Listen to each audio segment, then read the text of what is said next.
À toutes et à tous, bonsoir et bienvenue dans ce rendez-vous d'information. Tout de suite, le sommaire. Au menu de cette édition, le président de la transition guinéenne est critiqué pour un durcissement du pouvoir à l'approche de la présidentielle. Des observateurs s'inquiètent de l'ouverture politique. L'avenir de la transition fait débat. Plus de 1300 personnes sont portées disparues après de violentes coulées de boue. Le bilan provisoire fait état de 165 morts, dont 162 au Népal. Les recherches se poursuivent ce jeudi.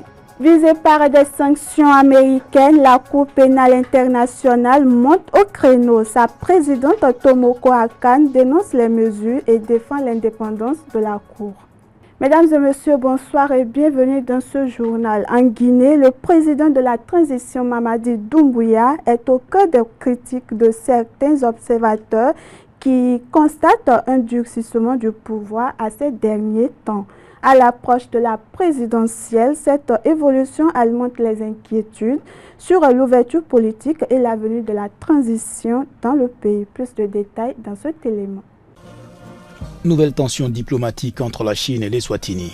Pékin demande à tous ses ressortissants de quitter ce petit royaume d'Afrique australe, invoquant une forte dégradation de la sécurité, liée notamment à la cyberfraude et aux jeux d'argent illégaux. Une décision qui intervient aussi dans un contexte de rivalité persistante avec Taïwan, dont l'Eswatini est l'un des derniers alliés diplomatiques.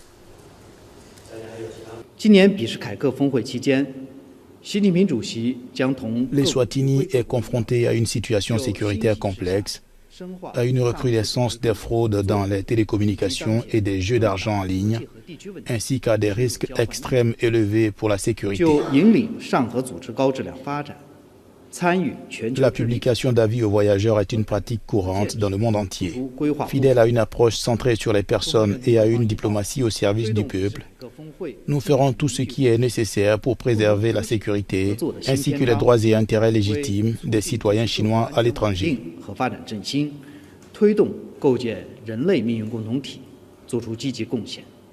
Le gouvernement d'Eswatini rejette ces accusations et affirme que son pays reste sûr, tout en dénonçant une tentative de pression sur ses choix diplomatiques.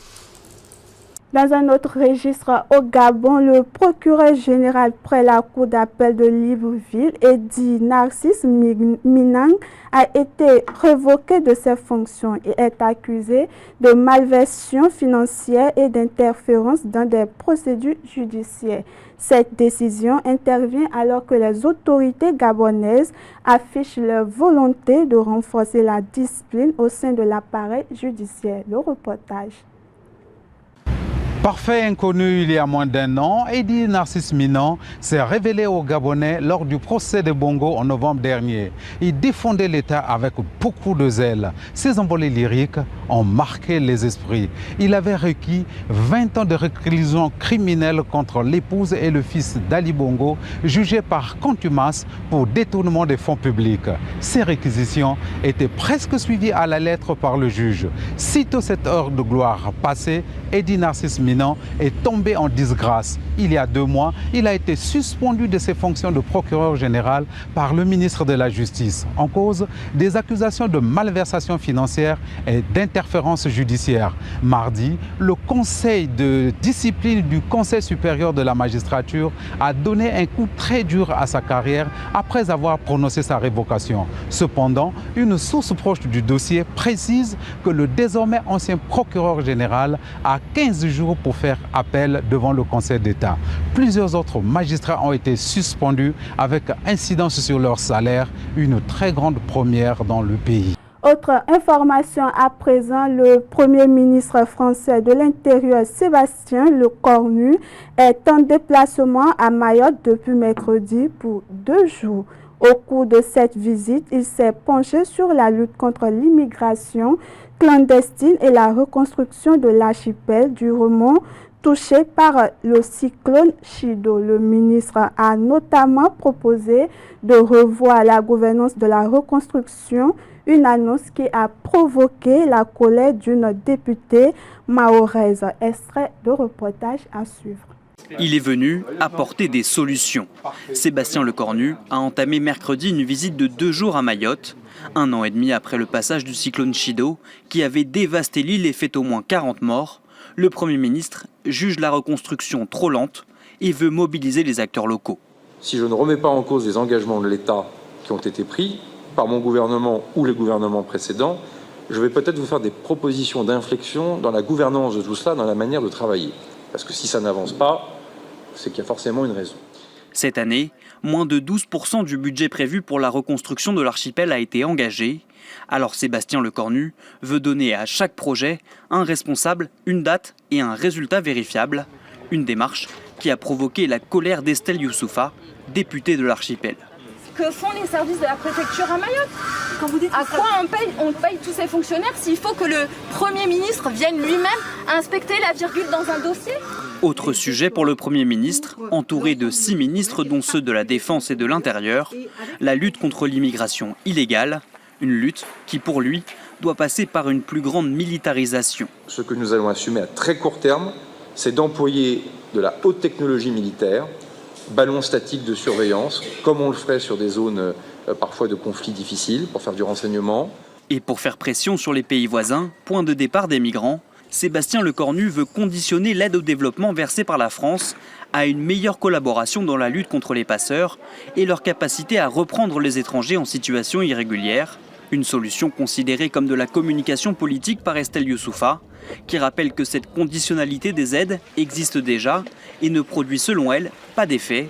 16 000 étrangers en situation irrégulière ont été expulsés de l'île au premier semestre. Dans un autre registre, la présidente de la Cour pénale internationale, Tomoko Akane, a défendu mercredi l'institution face aux sanctions américaines visant plusieurs de ses magistrats. La dirigeante de la CPI réaffirme ainsi la légitimité de la juridiction après l'annonce mardi de ces nouvelles mesures par les États-Unis. Suivant à présent. À La Haye, la présidente de la Cour pénale internationale hausse le ton après que le département d'État américain a annoncé mardi des sanctions à son encontre et contre Abdoulaye Seye, avocat principal de la CPI. Tomoko Akane a appelé le Japon à intervenir auprès de son allié américain afin d'empêcher une nouvelle aggravation des tensions. Les allégations formulées de longue date par les États-Unis selon lesquelles la CPI serait une organisation politique corrompue ayant abusé du soi-disant droit international pour priver des États indépendants de leur souveraineté ou selon lesquelles j'aurais moi-même été impliqué dans de telles activités sont tout simplement sans fondement. Washington reproche à la CPI d'outrepasser son mandat en enquêtant sur des responsables politiques et militaires de pays qui ne sont pas membres de la Cour, notamment les États-Unis et Israël. La présidente de la CPI a toutefois assuré qu'elle n'avait absolument aucune raison d'être sanctionnée, estimant que les mesures américaines s'inscrivaient dans une campagne de pression plus large contre la juridiction. En Syrie, les forces démocratiques syriennes dominées par les Kurdes ont annoncé mardi 25 août leur dissolution à Damas. Leur chef Mazloum Abdi a officiellement annoncé la fin de leur mission et l'intégration de leurs institutions civiles et militaires à celle de l'État syrien. Cette décision, issue d'un accord avec le pouvoir de transition d'Ahmed al-Shara, marque un tournant pour les Kurdes syriens qui renoncent progressivement à leur projet d'autonomie. Aux États-Unis, Meta a accepté mercredi de verser jusqu'à 17 milliards de dollars dans le cadre d'un accord conclu avec les procureurs généraux d'une cinquantaine d'États et territoires américains.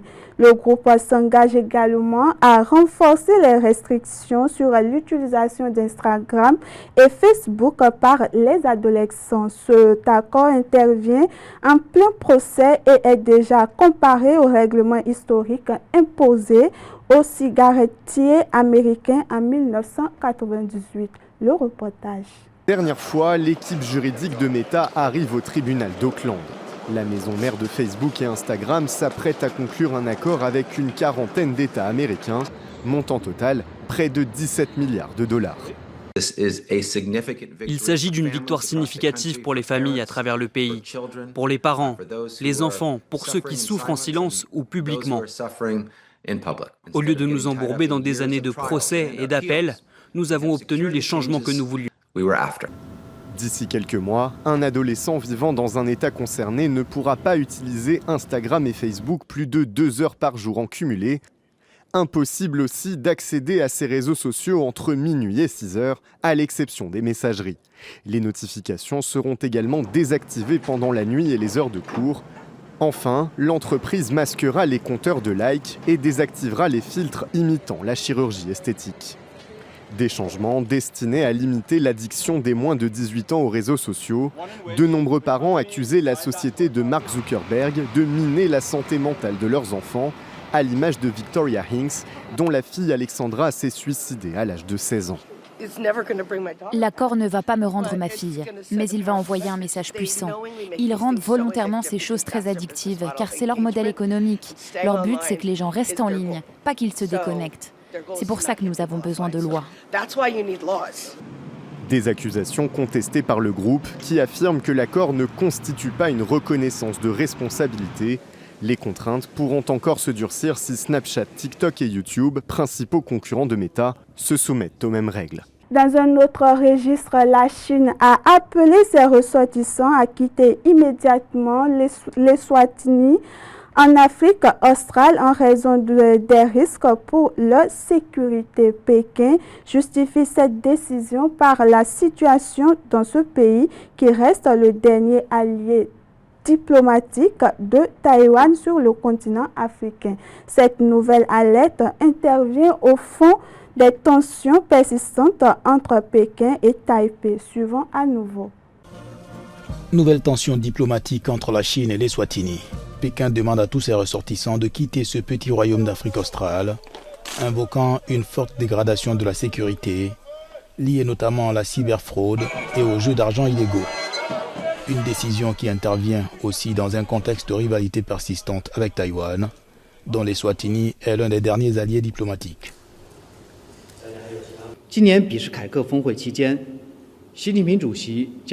Les Swatini est confronté à une situation sécuritaire complexe, à une recrudescence des fraudes dans les télécommunications et des jeux d'argent en ligne, ainsi qu'à des risques extrêmes élevés pour la sécurité. La publication d'avis aux voyageurs est une pratique courante dans le monde entier. Fidèle à une approche centrée sur les personnes et à une diplomatie au service du peuple, nous ferons tout ce qui est nécessaire pour préserver la sécurité ainsi que les droits et intérêts légitimes des citoyens chinois à l'étranger.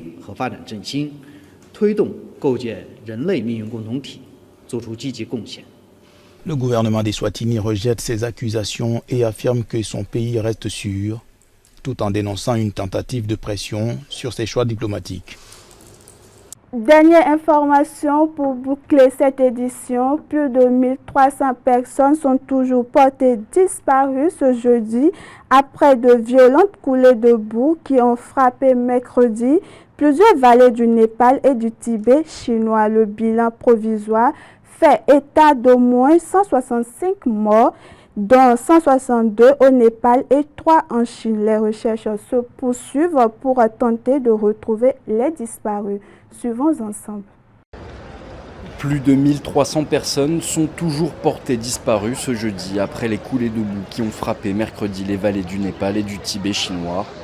Le bilan s'élève déjà à au moins 165 morts, 162 côté népalais, 3 en Chine. Parmi les disparus, des centaines de touristes étrangers. À l'hôpital Bir de Katmandou, les familles attendent des nouvelles. Beaucoup n'ont plus de contact avec leurs proches depuis la catastrophe, comme cet homme. Il a disparu hier à 8h30. Je n'ai pas trouvé son nom sur la liste des personnes disparues. Je recherche toujours un autre membre de ma famille, mon frère. Au total, 823 personnes manquent à l'appel au Népal, dont 579 touristes, notamment indiens, ukrainiens, malaisiens, britanniques et sud-coréens. En Chine, 558 autres disparus sont recensés. Selon l'Institut d'études géologiques des États-Unis, un effondrement de glaciers a provoqué un séisme de magnitude 5,2 et déclenché ces torrents de boue dévastateurs. Des villages entiers ont été rayés de la carte. Les secours népalais et chinois multiplient les recherches au milieu des débris. Ce jeudi matin, à l'aéroport d'Incheon, une équipe interinstitutionnelle sud-coréenne d'intervention rapide s'apprête à partir en urgence pour le Népal. Nous mettrons tout en œuvre pour que les opérations de recherche et de sauvetage de nos ressortissants au Népal soient menées rapidement et en toute sécurité. Les autorités appellent à la prudence. Le cours de certaines rivières pourrait encore être obstrué avec le risque d'une nouvelle crue. Les opérations de recherche se poursuivent sans relâche des deux côtés de la frontière. Mesdames et messieurs, voilà qui met fin à cette édition. Merci de nous avoir suivis.